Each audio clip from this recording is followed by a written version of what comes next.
eminente professor Álvaro Marínquio, grande amigo de longas datas e tradições e congressos, seminários de direito, um dos mais notáveis magistrados que passou pela Justiça do Rio de Janeiro, desembargador e notável professor, autor de livros dos mais citados e vendidos no Brasil.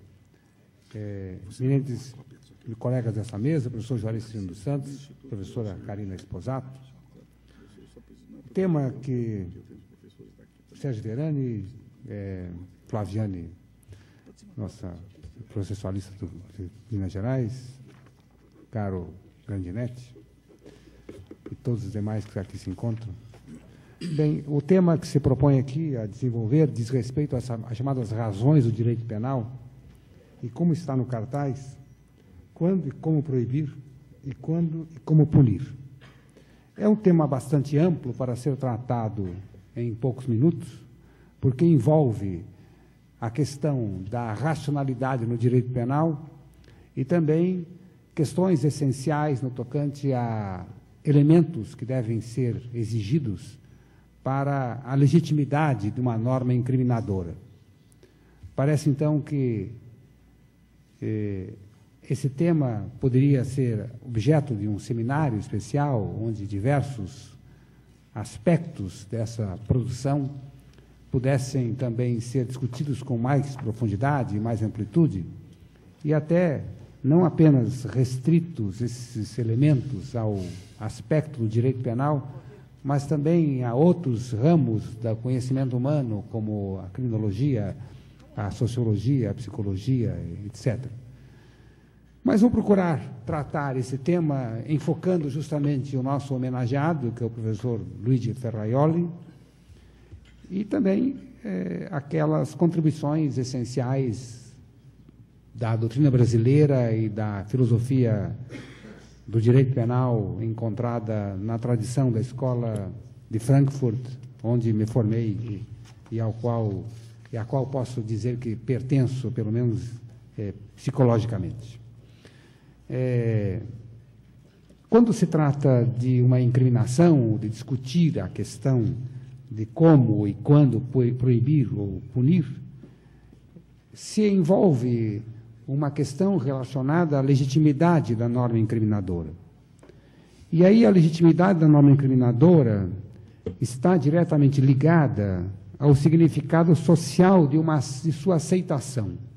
É inconcebível que uma norma incriminadora possa ser imposta pelo poder público ou pelo Estado sem que corresponda a um determinado consenso por parte da população que será a destinatária final dessa norma incriminadora. Há um filósofo alemão, pouco conhecido no Brasil, que é o Dieter Birnbacher, que diz o seguinte, que a validade de uma norma para a proteção de interesses individuais depende de diversos fatores, entre os quais os seguintes, diz ele. Primeiro, a qualidade dos respectivos interesses em jogo, a frequência das situações nas quais esses interesses são postos em perigo e a dimensão com que a aceitação da norma impede a possível lesão dos interesses. Embora Birnbach procure, com essas ponderações, enfrentar a questão dos fundamentos protetivos de uma norma a partir de uma aceitação social do seu enunciado, o que pode ser posto em dúvida, inclusive em face de um direito penal de garantia, a sua contribuição é importante quando destaca, especialmente numa referência, de que nenhuma norma, isso é importante, Juarez, nenhuma norma pode ser legitimada sem estar vinculada à descrição de um contexto. Justamente queria retratar aqui Birnbach de que o contexto social, chamado Lebenswelt, com o qual trabalha Habermas, é fundamental para se instituir um fundamento social capaz de gerar a possibilidade da produção de uma norma incriminadora. Portanto, o primeiro passo para se dispor acerca dos elementos objetivos da proibição ou da determinação será determinar as condições contextuais de legitimidade da norma incriminadora ou da norma mandamental. quer dizer, da norma proibitiva ou da norma mandamental. A partir do contexto que poderia ser compreendido assim como Lebenswelt, no qual cada um tem a possibilidade de exercer as suas potencialidades e sua autonomia, pode-se pôr à prova a racionalidade e a legitimidade de uma norma incriminadora. Pode-se dizer assim que a discussão em torno dos procedimentos de incriminação não pode se afastar de alguns pressupostos e validade da própria proibição ou determinação. O nosso homenageado, o professor Luigi Ferraioli, pretende discutir a questão da legitimidade da norma incriminadora sob dois aspectos. O aspecto da sua legitimidade interna e o aspecto da sua legitimidade externa. Procura ele dizer que há uma legitimidade externa quando se oferte uma norma dentro da perspectiva de um Estado democrático, e há uma legitimidade interna quando a própria norma engendra elementos capazes de delimitar o âmbito de sua incidência. Assim, por exemplo, declara Ferraioli que um dos elementos fundamentais para a legitimação da norma seria aquela referência expressa da norma à ofensividade da conduta incriminada. Se não houver ofensividade nessa conduta, se efetivamente a conduta não produzir um dano a um determinado bem jurídico, evidentemente a norma não seria legítima quando incriminasse aquela conduta como tal. Mas posso até dizer que essa é uma visão especial do professor Ferraioli. Há outras metodologias que poderiam ser aplicadas também na discussão da legitimidade da norma. Sempre quando eu encontro diferenças metodológicas na análise de um determinado fato, lembro-me uma vez de uma célebre discussão existente no âmbito da doutrina penal universal, que se propagou pela Espanha e pelos países ibero-americanos, em torno do seguinte: será que, por exemplo, essa é uma questão importante, será que, por exemplo, o tratamento dado à teoria do delito só pode ser aquele gerido pela doutrina alemã? Será que a teoria do delito só pode compor-se de conformidade com os postulados, pressupostos, condições, lições do direito alemão? Será que nós não podemos conceber o delito a não ser através daquelas expectativas da ação, tipicidade, antijuridicidade e culpabilidade? Será que é só assim que se concebe o delito? Será que não há outra metodologia capaz de compor também a ideia do delito fora dessa expectativa proposta pela doutrina alemã? Será que a legitimidade de uma norma incriminadora depende da articulação de uma própria doutrina? Essa foi uma expectativa que se criou numa discussão em torno do chamado projeto de Código Penal tipo para a América Latina, de cuja comissão tive a honra de fazer parte uma vez. Nessa discussão, nessa comissão de elaboração de um Código Penal tipo para a América Latina, as reuniões se procederam em vários locais, inclusive numa delas, que foi na cidade de Palma de Mallorca, aliás, desculpem, de Tenerife, em Las Palmas, e aí se discutia exatamente. Por exemplo, no direito francês, não se trabalha com essas categorias propostas pelo direito alemão. E a pergunta de um professor suíço foi o seguinte, naquela ocasião: mas escuta aqui, será que a França, desde 1810, quando efetivamente entrou em vigência o Código Penal francês, até agora, só cometeu injustiças na aplicação da lei penal? Porque não seguiu a doutrina alemã? Uma pergunta interessante, né? Que eu deixo em aberto para que os senhores possam responder. Será que durante mais de 100 anos um país só comete injustiças na sua aplicação jurídica, judicial, porque não seguiu uma teoria metodológica imposta por uma determinada fórmula de orientação científica. E essa é a questão, então, que se coloca aqui. Será que devemos seguir exatamente uma determinada metodologia para enfrentar a questão da legitimidade da norma, ou há outras formas de questionar a legitimidade da norma por outra metodologia, por outra sequência de indagação científica? Então, parece que poderia aqui desvincular-me um pouco dessa hipótese de que a legitimidade de uma norma tem que ser encarada de conformidade com a sua expectativa externa ou a sua expectativa interna, e trabalhar outras categorias, trabalhar essa legitimidade sob outros aspectos. É o que eu pretendo fazer nessa oportunidade. Poderia, por exemplo, dizer o seguinte, que o problema da aceitação da norma, que é fundamental para justificar a legitimidade da norma, como condição de sua validade, é enfrentada essa divergência sobre grandes aspectos, desde a concepção kelseniana de direito vinculada a uma norma fundamental, até as postulações mais modernas da teoria do discurso, que põe em jogo sempre a legitimidade de uma norma incriminadora.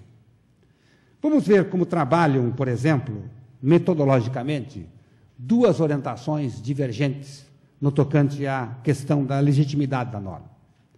A primeira indagação que se faz, e é sempre muito interessante, uma vez, em certa ocasião, alguém me disse, não, mas imagine só, o positivismo é realmente o grande causador de todas as atrocidades jurídicas que se cometeram no Terceiro Reich, na época do nacionalsocialismo. E é engraçado, porque eu recentemente li vários artigos de professores alemães, italianos, etc., mostrando que o positivismo, que os positivistas foram perseguidos barbaramente na época do fascismo e na época do nazismo. O positivismo jurídico, não o positivismo criminológico, o positivismo antropológico de Lombroso, Ferrer, etc. Mas o positivismo jurídico, barbaramente perseguido. E aí se dizia assim, mas o Kelsen fundamentou a tese aí essencial para a configuração do Estado nazista. Só que se esquece, esse pessoal da crítica, de que as postulações kelsenianas sempre instituíram como pressupostos de uma ordem jurídica um sistema dotado de soberania e que poderia ser tido como um sistema democrático. Essa ideia, inclusive, Kelsen propôs depois, e o nosso Supremo Tribunal Federal segue essa linha de argumentação, propôs a criação dos tribunais constitucionais para justamente coibir qualquer abuso de direito em face de direitos fundamentais defendidos na Constituição. Mas vamos tratar de um outro aspecto, de duas vertentes diferenciadas para a legitimidade de uma norma ou a discussão de legitimidade de uma norma. A primeira vertente diz respeito ao chamado sistema funcional. É muito comum a discussão em torno do sistema funcional, pela influência que hoje exerce na América Latina e agora passa a exercer no Brasil, a concepção de Jacobs, Günther Jacobs, professor da Universidade de Bonn, que trabalha o direito penal sob o aspecto da necessidade de assegurar expectativas e, consequentemente, de forma a destruir o conceito de pessoa humana na relação entre pessoa e norma e só trabalhar com o conceito de subsistema ou sistema integrando a pessoa humana dentro do chamado subsistema. Vamos trabalhar essa questão do funcionalismo para mostrar que, efetivamente, há uma divergência fundamental entre as teses funcionais de Luhmann e as teses funcionais de Jacobs no tocante à configuração da legitimidade da norma. O professor Marcelo Neves, que é catedrático hoje da Universidade de Brasília e que é talvez o maior especialista em funcionalismo de Luhmann, e posso dizer porque ele foi, a tese de doutorado dele foi orientada na Alemanha por Luhmann, Luhmann foi orientador dele da tese de doutorado, deve conhecer, evidentemente, o Luhmann, né? Porque foi orientador, o Luhmann disse assim, é aqui que se faz. Ele foi orientador. Foi o único sujeito do Brasil que teve o Luhmann como orientador. Então, eu conheço o Luhmann. Uma vez, conversando com ele, ele disse assim, olha, Juarez, eu li um artigo do Jacobs, fiquei impressionadíssimo quando se diz que Jacobs é luhmanniano. Vamos escrever um artigo juntos e dizer assim, Jacobs não é luhmanniano. Eu topo, não tem problema nenhum, vamos topar. porque lá Jacobs não é lumaniano. Lá Jacobs é um hegeliano de direita, mas não um lumaniano.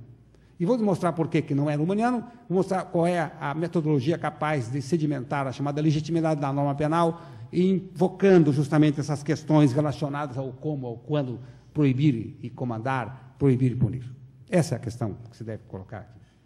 Bom, em primeiro lugar, é fundamental que se veja o seguinte, que a questão da legitimidade para o funcionalismo de Luhmann está vinculada inicialmente à solução do problema da institucionalização de expectativas de condutas, da expectativa do autor e da expectativa de outrem. Ao contrário do que se dá com as teorias de base naturalista, a teoria funcional parte do pressuposto de que há uma diferença substancial entre o mundo sensorial e o mundo social. O mundo social se caracteriza por se estruturar em torno de uma ínfima gama de possibilidades de agir e de conviver, que só parcialmente estarão disponíveis a uma percepção consciente, a uma informação aperfeiçoada de seus elementos ou a uma forma definida de conduta. Mesmo quando uma possibilidade de agir esteja presente no pensamento, remonta sempre a outras possibilidades, por sua vez complexas e contingentes. Uma situação complexa, diz Luhmann, se dá quando se remete a tantas outras que não poderá ser relacionada a um pensamento atualizado. Será contingente quando se remete a tantas outras, além daquelas que se poderão esperar. Dessa configuração do mundo social que se manifesta assim em situações complexas e contingentes, são atuantes duas sortes de fatores. A necessidade de uma tomada de decisão quanto à forma de conduta e a subsistência do perigo de frustração em face de não se realizar a conduta esperada ou a necessidade de conviver com o risco diante de outras expectativas de conduta. Portanto, a questão que se coloca em torno da legitimidade ou não legitimidade de uma norma está formulada nesses termos em face do que se espera do sujeito diante da realidade social e da realidade normativa. Para a condução de condutas que são selecionadas, portanto, conforme as alternativas e possibilidades, podem ser idealizadas e estabilizadas expectativas em relação ao ambiente, o que faz com que a força seletiva seja tanto necessária quanto vantajosa, de modo a motivar a determinação de tal estrutura quanto as diversas formas de frustrações e expectativas. Portanto, há duas espécies de convivência social. Uma convivência social que é muito mais simples de ser convivida, de ser vivida, quando as expectativas são tão óbvias de condutas de outras pessoas que, efetivamente, elas passam desapercebidas para qualquer pessoa e não necessitam de uma redução de complexidade. Por exemplo, todos sabem que às 7 horas da manhã, ou às 9 horas da manhã, o comércio se abrirá, de que o porteiro do prédio estará presente na portaria naquele momento, que a luz não irá apagar, que se pode tomar um banho quente porque o gás está funcionando. Quando ocorre uma perda dessa expectativa, então, ocorre também no sujeito uma atualização da sua percepção da realidade, dizendo o seguinte: imagine só, essa companhia elétrica é terrível, agora não tenho mais luz na minha casa, ou agora o meu aparelho não funciona. Então, são expectativas assim que acolhem a pessoa de uma maneira despreparada e implicam uma atualização de percepção quanto à realidade social, à realidade empírica presente. Mas há determinadas situações chamadas de dupla contingência, quando, por exemplo, não se trata de uma expectativa normal da vida, mas a expectativa quanto à conduta de outras pessoas. Então, as chamadas expectativas de outros homens não são as minhas, e essas expectativas, então, geram situações em que não apenas fatos, mas condutas que são objeto de especulações e expectativas. Assim, integra-se nessa estrutura não apenas o que eu espero em termos de conduta do outro, mas também o que o outro espera da minha conduta. E essa é esse é o fundamento para que, então, depois se decida a trabalhar em torno do que se considere como exigível normativamente de alguém ou não. Portanto, parece que o funcionalismo trabalha com categorias naturais. Aliás, não trabalha com categorias naturais. E a figura-se importante para compreender o seu conceito de legitimidade, proceder-se a uma diferenciação de duas espécies de expectativas, das expectativas cognitivas e das expectativas normativas. Não vou repetir aqui o que uma coisa significa e outra coisa significa, porque todos hoje conhecem essa ideia das chamadas expectativas cognitivas e normativas. Apenas posso dizer o seguinte: Rubens Casara, por exemplo, tinha uma expectativa cognitiva em relação ao seu Botafogo, que ontem perdeu. Essa é uma expectativa cognitiva, não é uma expectativa normativa. Por que é cognitiva? Lamentavelmente, o Rubens Casara não está presente, mas eu, como flamenguista, tenho que proceder realmente a uma articulação em torno da derrota do Botafogo. Então, claro, era uma expectativa cognitiva que não foi satisfeita no campo, em face da conduta dos demais. Ele teria uma expectativa cognitiva em face da conduta dos jogadores, diante do outro time. Os jogadores não corresponderam cognitivamente à sua expectativa de que o seu Botafogo ganharia. Mas, por outro lado, essa expectativa cognitiva não impõe sanções de qualquer ordem à pessoa, apenas frustram essa expectativa. Esperaria que ele alcançasse o líder da tabela, que é adversário do time da doutora Flaviane, e daí não aconteceu. Não é? Mas, quando se trata, por exemplo, de uma expectativa que não é cognitiva, mas sim que uma expectativa normativa, em que já não implica um aprendizado, não implica que Rubens Casara tem que aprender que o seu time chega na reta final, é incapaz de prosseguir até a consecução do campeonato, né? Que é amarela na reta final. Então, ele começa a aprender que efetivamente isso acontece. E pode até vir a mudar de time, é possível. Se a pessoa se separa, muda de companheiro ou de companheira, por que não mudar de time também, em determinada ocasião? Será que é mais importante ser adepto de um time de futebol do que ter relacionamentos amorosos com alguém? Mas a frustração não pode ser atribuída, portanto, a uma falha de percepção nessa situação, mas às deficiências daquele que se insere como destinatário da expectativa. Agora, quando respeito à expectativa normativa, aí a situação muda um pouco de figura. Por exemplo, se eu espero que uma pessoa preste socorro a outra que está em grave perigo, mas ela assim não procede, a frustração para mim é irrelevante, como motivo de aprendizado. A expectativa é válida desde o início e continuará sendo válida ainda quando frustrada. A adoção desse duplo enfoque, portanto, de expectativa, serviria não apenas para induzir uma adaptação à realidade como forma de aprendizado, no caso da expectativa cognitiva, como também para possibilitar uma diminuição do risco das respectivas frustrações. Uma expectativa cognitiva pode transformar-se em normativa à medida que a segurança e a integração social dessa expectativa se tornem relevantes. Não acho que, por exemplo, seja relevante para a realidade social brasileira que o Botafogo seja campeão todo e sempre, em todas as ocasiões. Portanto, a expectativa é meramente cognitiva, não seria expectativa normativa. A institucionalização normativa das expectativas, o que se quer obter com essa forma de criar uma expectativa normativa, é a superação da complexidade e da contingência do mundo social por meio de uma fórmula que assegure a normalização de condutas conforme o padrão dominante. A questão, porém, está em se decidir até que ponto o padrão dominante pode ser legítimo para proibir condutas ou impor o cumprimento de deveres e como se deve fazer a respectiva delimitação da proibição ou da imposição.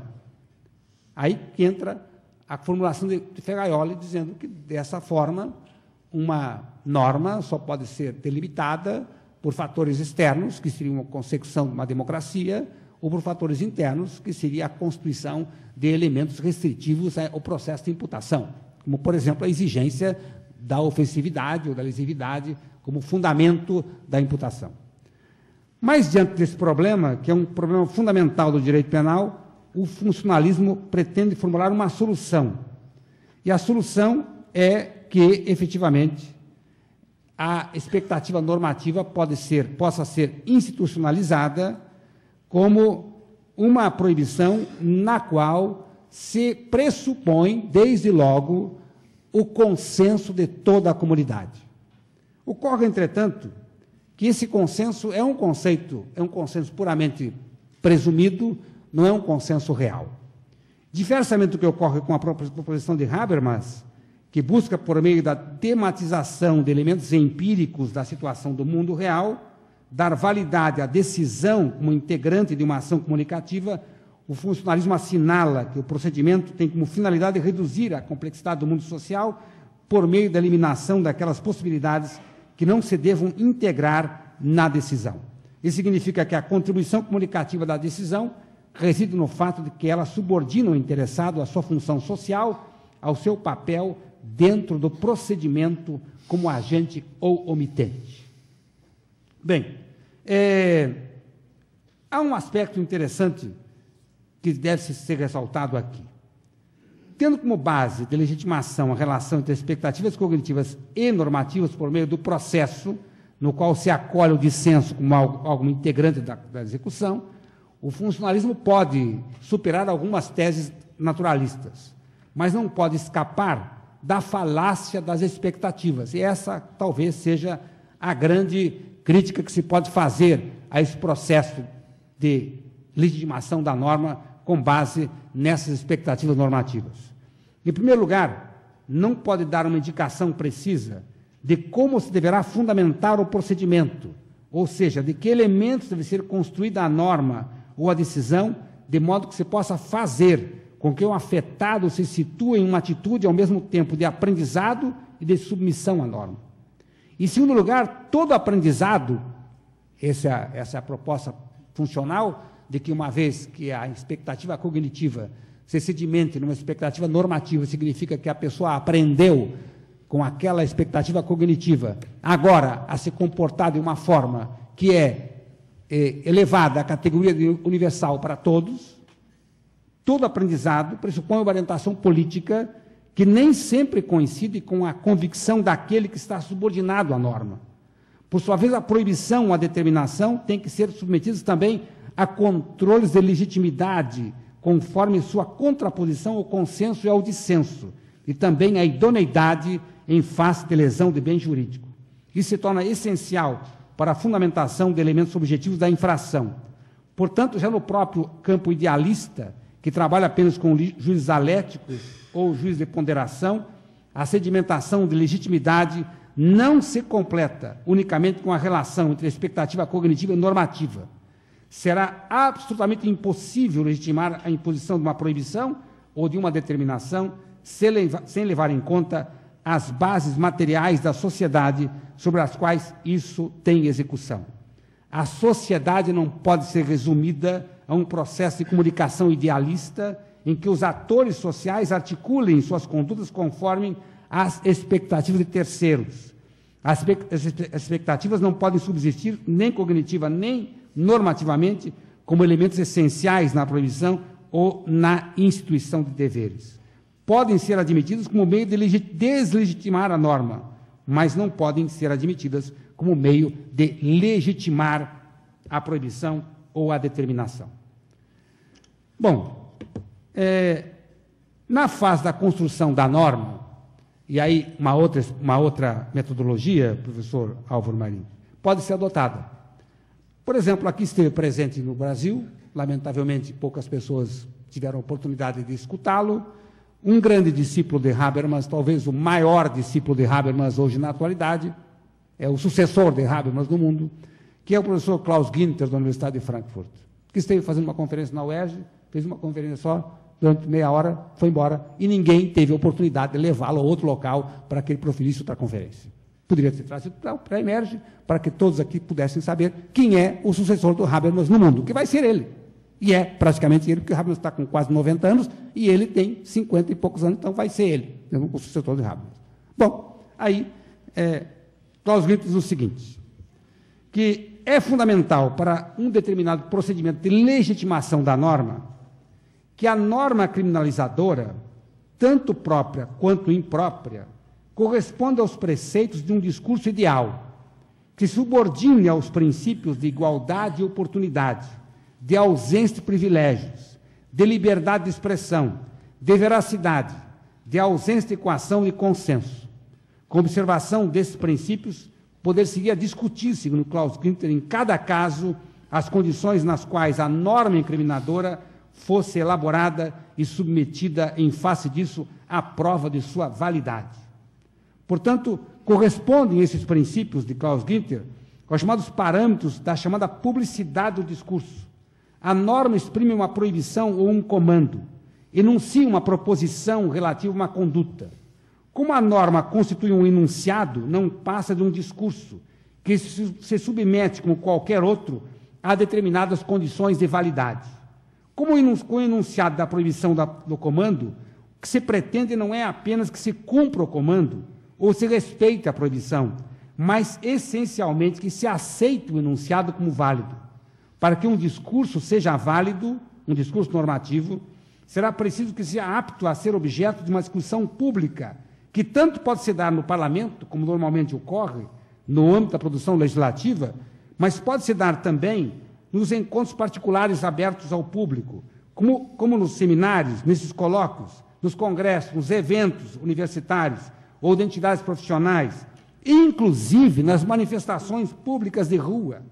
A consideração quanto à validade da proibição da produção normativa, ainda que se execute no parlamento por meio de um ato formal, que a lei deve passar por um processo ampliado de discussão, pelo qual se põe à prova a sua oportunidade, a sua conveniência, a proporcionalidade e a adequação ao objeto e ao seu regular funcionamento.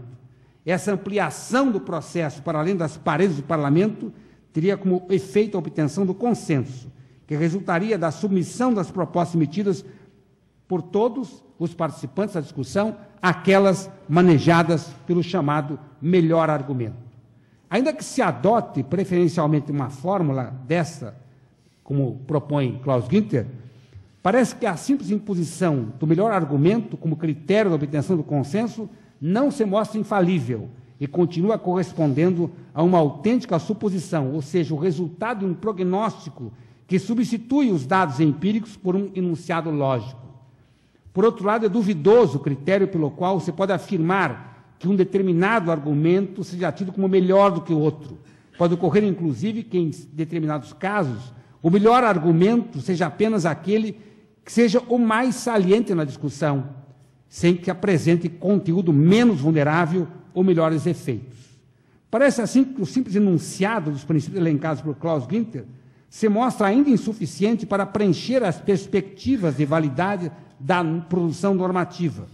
Esses são os princípios gerais da ordem jurídica democrática, adotados hoje em dia por quase todos os países e por si sós não podem indicar se efetivamente uma norma incriminadora é capaz de trazer em sua construção elementos configuradores de sua legitimidade. Daí a necessidade de se particularizarem os elementos dos princípios, os elementos desses princípios, de modo a identificar um procedimento válido sem desprezar os demais argumentos em sentido contrário. Nesse processo, devem ser levadas em conta, portanto, duas séries de fatores. Uma série relativa aos dados racionais, que tornem logicamente correto o procedimento, uma série de dados empíricos que possam submeter o procedimento à sua contraprova. O procedimento válido da criação de uma norma penal em função de dados racionais tem como pressuposto, inicialmente, que ela encerre um ato de comunicação que envolva toda a sociedade. Como ato de comunicação, portanto, a norma deve indicar com clareza não apenas o que ela proíba ou também determina, como também os seus efeitos. Isso é consequência do princípio da legalidade, mas a simples observância do princípio da legalidade também não satisfaz as exigências de que a norma tenha sido produzida por um modo racional. Para que a norma incriminadora seja produzida de modo racional, além de indicar o fato incriminado e seus efeitos, deve demonstrar que seu conteúdo, tomado objetivamente, corresponde a um enunciado que possa ter validade para todos, em todas as hipóteses, como consequência de um procedimento isento de emoções, de ideologia, de filiação religiosa, de concepção filosófica ou política. Essas são condições negativas de procedimento que orientam a perspectiva de fazer com que a incriminação se comunique aos destinatários de um modo tal que possam se tornar todos participantes de sua elaboração. Assim, parece que um passo para a racionalidade da norma é aquele que está em função da preponderância das forças sociais ativas nos parlamentos. E o primeiro passo, então, será desvincular a norma incriminadora de um determinado programa partidário, de modo que seu enunciado apenas se limite a repetir slogans. Como ato de comunicação, a norma penal deve estar capacitada de se dirigir a todos os integrantes da sociedade, indistintamente, ainda que pertençam, sigam ou contrariem os programas oficiais. A observância da proibição ou o cumprimento de deveres não pode implicar e nem pode gerar uma atitude de simpatia ou de antipatia, nem para com o programa oficial, nem para com os opositores. Se a norma induz que sua observância favorece o programa ou lhe proporciona vantagens eleitorais em vasto grau de intimidade com as ideias de seus membros ou com as palavras de ordem de suas campanhas políticas, significa que essa norma está demasiadamente comprometida e assim carece de legitimidade. Igualmente será norma ilegítima aquela que, independente da filiação, se identifique com a política geral de repressão e corresponda a uma campanha discriminatória contra segmentos sociais marginalizados, contra minorias ou grupos divergentes, ou que incorpore preceitos que violem direitos fundamentais. Será, por exemplo, ilegítima a norma que impõe a todos o dever de denúncia, ou a que institua um dever de proteção à propriedade, sem levar em conta a sua função social, ou a que convoque os sujeitos a colaborar ativamente na repressão ou em programas do próprio Estado, sem lhe dar chances de escolher projetos alternativos. Como a norma deve se dirigir indistintamente a todos, será preciso que no procedimento de sua elaboração se confira a todos o poder de participar em sua elaboração, de discutir em seu enunciado, de se conformar com ele ou dele divergir. Está claro que isso não explica que todos devam participar ativo e concretamente de sua votação. Isso é praticamente impossível. Mas nos estados que seguem o regime democrático, é fundamental que todos possam ter, hipoteticamente pelo menos, a possibilidade de contrariar a produção normativa. Por isso, a marca decisiva da possibilidade de discussão decorre da exigência de que, em seu conteúdo, a norma trate seus destinatários da mesma forma que trataria seus próprios elaboradores, segundo sua inserção de classe ou como força social ativa. Essa é uma fórmula racional que tem como finalidade precisamente tornar executável aquelas condições negativas de sua validade relativas à emoção, à filiação religiosa, ideológica, filosófica ou política dos parlamentares. Mas vejam que, como já se viu até em face de uma realidade que não pode ser ignorada, o discurso ideal não pode se basear apenas no consenso. A isenção da norma, a sua imparcialidade e sua proposta de universalidade não pressupõe que todos devam se submeter ao seu enunciado, mas apenas que o possam racionalmente acolher como obra de cada um, na medida em que esse enunciado não fora gerado sob a influência de condições negativas do discurso ideal. Em geral, quando se trata de norma incriminadora, é muito provável até que se dê o contrário, isto é, que concretamente os afetados não estejam de acordo com a sua incriminação. E diante da probabilidade dessa desconformidade, a validade da incriminação, então, deve abrir a possibilidade para que a divergência seja também levada em consideração, tratando o dissenso da mesma forma como trataria o consenso. Vê-se, por exemplo, uma coisa. Imagine-se uma norma que proíba as manifestações públicas de qualquer ordem, com o fim de preservar o normal desenvolvimento do trânsito das cidades ou a preservação estética dos seus logradouros, que poderiam ficar danificados diante da presença de tantas pessoas. Ainda que perseguindo objetivos de gestão administrativa, essa norma seria inválida em sua elaboração, embora correspondência ao consenso geral, porque violaria direitos fundamentais da pessoa humana relativos à sua autonomia e o exercício de sua liberdade, ou seja, essa norma estaria violando os próprios fundamentos dos discursos democráticos. Haveria uma norma ilegítima porque encerraria um programa de proteção de bens públicos sem levar em conta a própria expressão das pessoas que dele usufruem. Nesse caso, ainda que todos os logradouros sirvam a todos, e que, portanto, sua preservação seja do interesse geral, um suposto consenso daí resultante não pode validar a norma incriminadora, porque o próprio consenso carece de validação, quer dizer, a sua obtenção é de tal forma suspeita em face da preservação da liberdade que o dissenso deve ser tomado como regra a ser seguida. Portanto, a elevação do dissenso também como elemento da discussão racional conduz a criar condições para que a norma possa ser ainda confrontada com outros preceitos da ordem jurídica que estariam, inclusive, acima de elementos lógicos que normalmente constituiriam os pressupostos de sua validade. Há, portanto, um ponto significativo no enunciado de Claus-Günther que deve merecer uma questão fundamental, quer dizer, uma atenção especial, que é o seguinte aspecto. Claus-Günther trabalha também com critérios de veracidade e verdade, e diz o seguinte, que uma norma não pode ser legítima se ela violar esses preceitos de verdade e validade e veracidade. O problema que você coloca, entretanto, é que o conceito de verdade e o conceito de veracidade já é um conceito um pouco fluido e nem sempre é capaz de corresponder a essa expectativa de como se deve contrapor a busca da verdade para a legitimidade da norma em face de que o próprio conceito de verdade é um conceito fluido e instável. Posso dar alguns exemplos. Sempre se trabalhou aqui com o conceito de verdade que tem aqui respaldo na concepção aristotélica, o princípio da correspondência. É verdadeiro um enunciado quando os elementos desse enunciado correspondam ao objeto que quer retratar. É o princípio clássico da correspondência. Ocorre que, como o próprio Bertrand Russell demonstrou, uma certa ocasião, e Bertrand Russell é o grande articulador filosófico de Ferraioli, por isso que você faz aqui uma homenagem a esse filósofo notável inglês, que foi um homem extraordinário, além de matemático, físico, lógico, etc., ganhou o prêmio Nobel, foi um sujeito extraordinário porque lutou pelo pacifismo, foi contra a guerra do Vietnã, construiu um tribunal internacional para condenar os Estados Unidos pelo uso de napalm no Vietnã, naquela época em que todo mundo achava graça, jogaram napalm nos outros.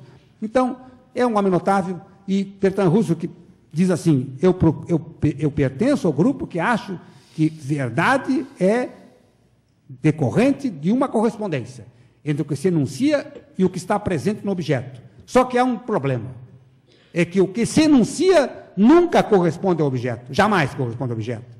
Porque para que haja um enunciado de correspondência perfeito, é preciso que o próprio objeto possibilite o enunciado de correspondência. Se o próprio objeto é complexo, o enunciado de correspondência não pode ser fundamentado como princípio de verdade. E o que é uma coisa complexa? É a conduta humana. Ou alguém duvida que a conduta humana não é uma coisa complexa? Eu posso dizer, essa água é uma coisa que não é complexa, porque eu posso observar que aqui tem um copo, aqui dentro do copo tem uma água. E posso comprovar empiricamente aqui. Abro o copo e tomo água e vejo que aqui, efetivamente, empiricamente, eu comprovo que o meu enunciado, que aqui se tratava de um copo com uma água, é verdadeiro. Mas quando eu digo que uma conduta humana é tal ou qual, eu sempre tenho dúvida de que, efetivamente, o meu enunciado não corresponde à realidade. Porque a conduta humana é muito complexa. Ela tem milhões de programadores, de influências sociais, de contextos, e da própria produção psicológica da pessoa. Por isso que é muito interessante quando eu vejo, e percebi isso, professor Álvaro Marinho, no STJ, várias vezes, quando via aqui referências à personalidade das pessoas configuradas na sentença. Eu vi uma sentença aqui incrível, em que essa sentença foi interessante, em que se dizia assim, esse réu é dado ao consumo exagerado de bebidas alcoólicas e, portanto, a pena base deve ser aumentada. Aí eu disse assim, é interessante, mas foi o crime de trânsito? Não, foi um crime financeiro. É interessante, né?